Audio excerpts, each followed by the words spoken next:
Dear students, इस lecture में हम वेदर एंड क्लाइमेट के बारे में डिस्कस करने जा रहे हैं। Weather and climate, weather means होता है मौसम, क्लाइमेट मीन्स होता है जलवायु।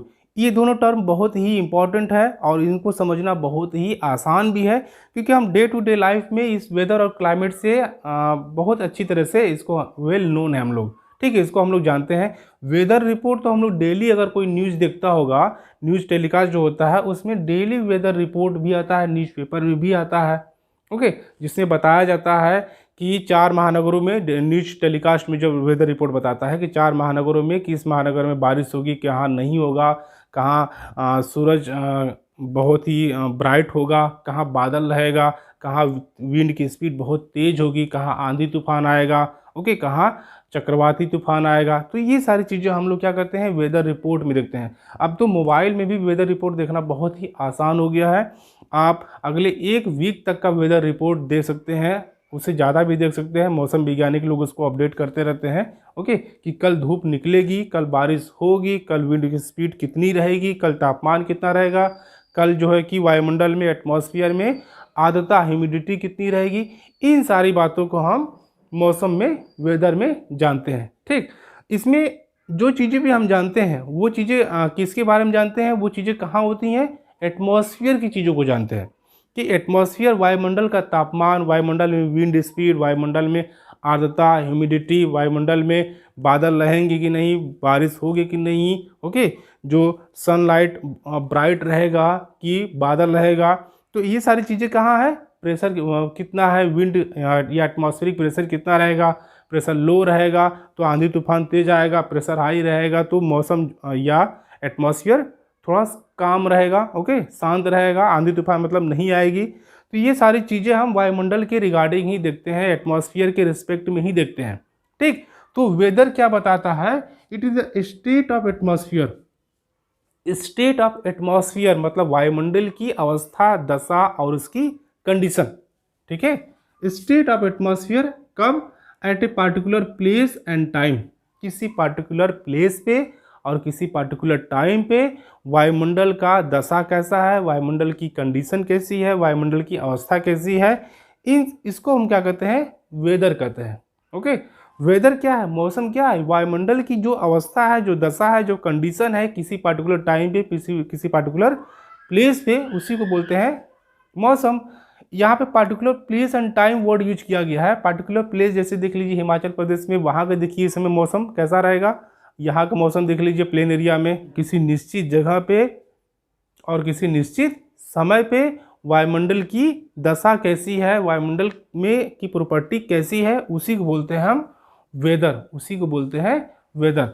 This weather is affected by, ये जो वेदर है ये किससे किससे अफेक्ट होता है, देख लीजिए, भी बताया टेम्परेचर से, ओके, प्रेशर से, वायुमंडल का तापमान कितना है, वायुमंडल में का दाब कितना है, ह्यूमिडिटी, आर्द्रता कितनी है, प्रेसिपिटेशन, बारिश होगा कि नहीं होगा, बादल है कि नहीं है, विंड स्पीड कितनी है, विंड का डायरेक्शन किधर है, ये भी मौसम को डिसाइड करेगा।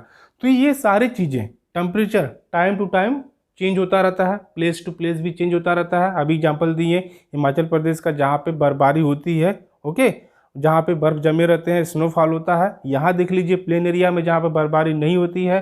तो place to place weather change हुआ, टेम्परेचर चेंज हुआ, ठीक है, प्रेशर भी चेंज हुआ, ह्यूमिडिटी भी चेंज हुई, ओके, और टाइम टू टाइम भी, जैसे जैसे अलग अलग सीजन में आप देख लीजिए, जैसे जुलाई या अगस्त या सितंबर के महीने देख लीजिए, उसमें ह्यूमिडिटी बहुत ज़्यादा रहती है, एटमॉस्फेयर में आर्द्रता, नमी, जलवाष्प बहुत ज़्यादा रहता है। जाड़ों के दिनों में देख लीजिए, जाड़ों के दिनों में एटमॉस्फेयर में जलवाष्प कम रहता है, नमी नहीं रहती है, उस समय एयर ड्राई रहती है। क्लाउड को देख लीजिए, मानसून पीरियड में क्या होता है, क्लाउडीनेस होता है। जब रेनी सीजन आता है तो उसमें क्लाउड और प्रेसिपिटेशन होता रहता है, लेकिन बाकी सीजन में क्लाउड और प्रेसिपिटेशन जनरली नहीं दिखते हैं।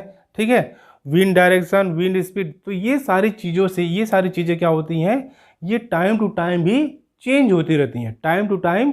अभी 1 घंटे पहले टेम्परेचर कुछ और होता है दोपहर में, और 1 घंटे बाद टेम्परेचर कुछ और हो जाता है, शाम के टाइम टेम्परेचर कुछ और हो जाता है, रात के टाइम टेम्परेचर कुछ और हो जाता है। जैसे ही सनसेट होता है, सूर्य अस्त होता है, उसके बाद टेम्परेचर कुछ और हो जाता है।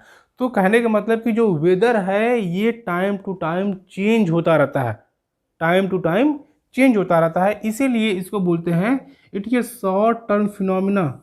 ये शॉर्ट टर्म फिनोमिना है। ओके, बहुत क्षणिक समय के लिए वेदर रहता है और उसके बाद फिर ये चेंज हो जाता है। क्यों? क्योंकि it changes hour to hour, ये hour to hour weather change होता रहता है, इसलिए वेदर क्या है? शॉर्ट टर्म फिनोमिना है। And weather can be predicted, weather can be predicted, weather का अनुमान लगाया जा सकता है कि अभी 1 घंटे बाद जो है कि धूप रहेगी या नहीं रहेगी, या कल बारिश होगी या नहीं होगी, या कल आंधी तूफान आएगा या नहीं आएगा। इन सारी बातों को हम का अनुमान लगा सकते हैं, इसीलिए बोल रहे हैं कि वेदर क्या होता है? वेदर को प्रिडिक्ट किया जा सकता है। Okay, the weather prevails over short area, ये बहुत ही छोटे क्षेत्रफल तक ये सीमित रहता है।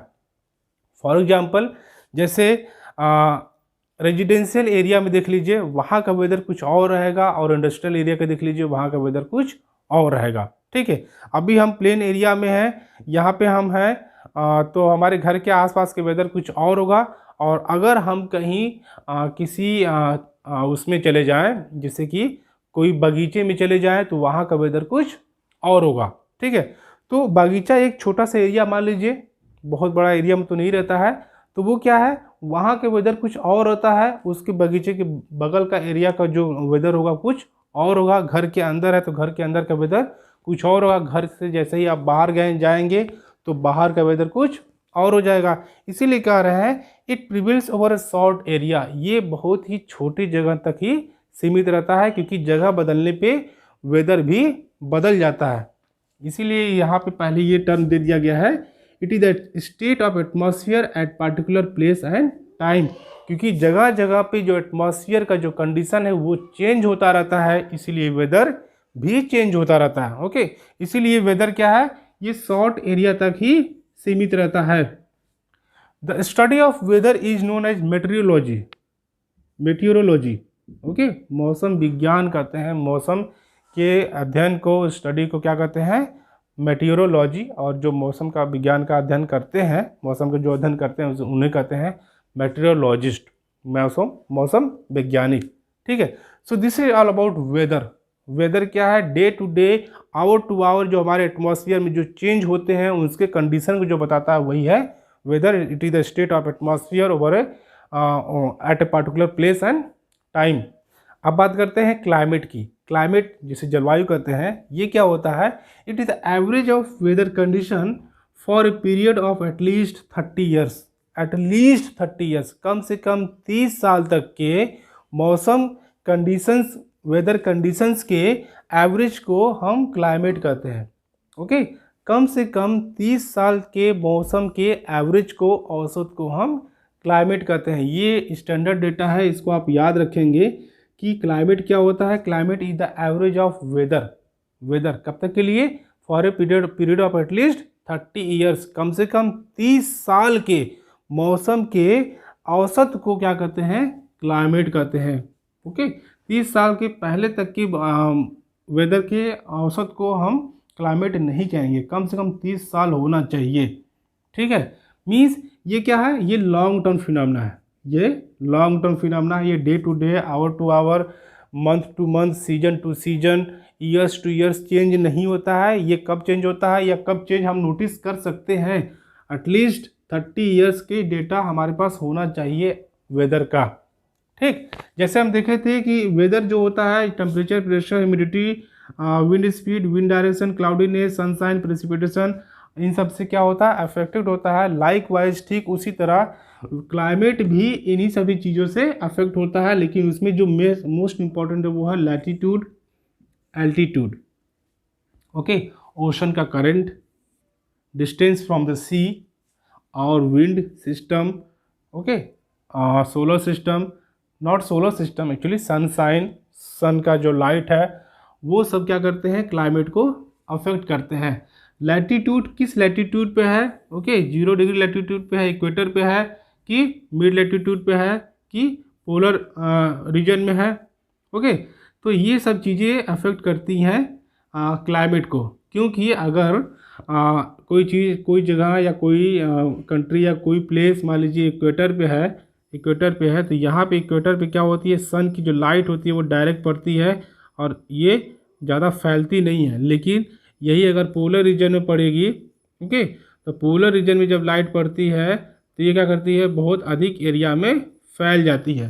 तो अधिक एरिया में फैल जाने के कारण क्या होता है, यहाँ पे टेम्परेचर ऑटोमेटिकली कम हो जाता है, बहुत कम होता है। इसीलिए पोल पे ग्लेशियर जमे हुए पाए जाते हैं, ठीक है ना। और इक्वेटर पे ग्लेशियर्स नहीं पाए जाते हैं। तभी पाए जाएंगे जब यहाँ पे कोई माउंटेन बहुत हाई रहेगा, जैसे कि मान लीजिए हिमालय माउंटेन जैसा ही अगर कोई इक्वेटर पर रहेगा तो वहाँ पे भी क्या होगा, यहाँ पे भी ग्लेशियर्स पाए जाएंगे। ओके, इसीलिए अगला जो फैक्टर है वो है एल्टीट्यूड। कोई चीज़ कितनी ऊंचाई पे प्रेजेंट है उसको एल्टीट्यूड कहते हैं, ठीक है। एल्टीट्यूड क्या होता है, it is the height from the sea level.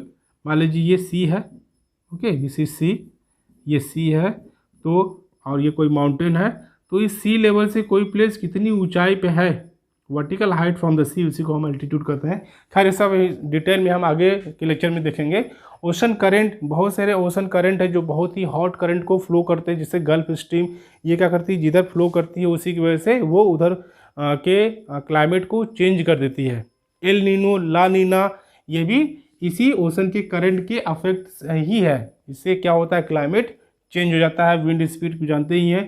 तो ये सारे फैक्टर क्या करते हैं, क्लाइमेट को अफेक्ट करते हैं। ये लॉन्ग टर्म फिनोमेना है और मौसम की तरह इसको हम प्रेडिक्ट नहीं कर सकते हैं, ये कांस्टेंट रहता है क्लाइमेट, इसको हम प्रेडिक्ट नहीं कर सकते हैं, ठीक है। कि अगले 30 साल के बाद जो है कि जलवायु कैसी होगी ये हम बता नहीं सकते हैं। And it prevails over a large area, ये बहुत अधिक एरिया में क्या होता है, एग्जिस्ट करता है। जैसे मौसम क्या होता है, छोटे छोटे जगह पे या छोटे छोटे एरिया के बाद क्या होता है, चेंज हो जाता है। लेकिन क्योंकि क्लाइमेट बहुत ही स्टेबल होता है और इसे प्रिडिक्ट नहीं कर सकते हैं, ये क्या होता है, ये लार्ज एरिया, बहुत ही बड़े क्षेत्रफल तक में ये पाया जाता है, ठीक है। और क्लाइमेट के स्टडी को बोलते हैं क्लाइमेटोलॉजी, और इसके क्लाइमेट को जो स्टडी करते हैं उनको बोलते हैं climatologist. Okay, so this is all about weather and climate. ये आपका वेदर और क्लाइमेट हो गया। इसमें आप डिफ्रेंशिएट भी, ऐसे डिफरेंस भी लिख सकते हैं बहुत आसानी से। सो आई होप आपको ये लेक्चर समझ में आया होगा। अगर आप में से किसी को भी कोई कन्फ्यूजन हो तो आप मुझसे डायरेक्ट कॉन्टैक्ट कर सकते हैं। डिस्क्रिप्शन बॉक्स में मेरा व्हाट्सएप नंबर है, आप मुझे व्हाट्सएप कर सकते हैं या टेक्स्ट मैसेज कुछ भी कर सकते हैं। और आप कमेंट बॉक्स में कमेंट करके ज़रूर बताइएगा कि मेरा लेक्चर आपको कैसा लगा। Thank you so much.